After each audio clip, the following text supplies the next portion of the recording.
سورة الزلزال مدنية. بسم الله الرحمن الرحيم.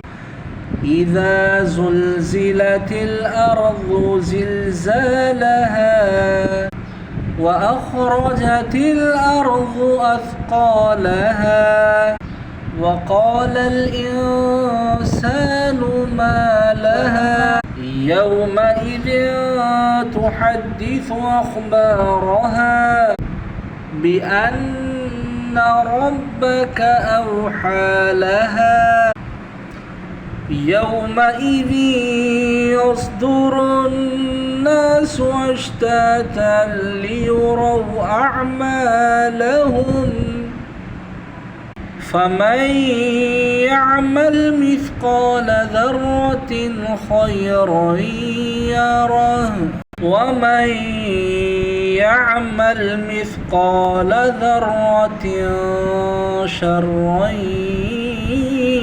يره.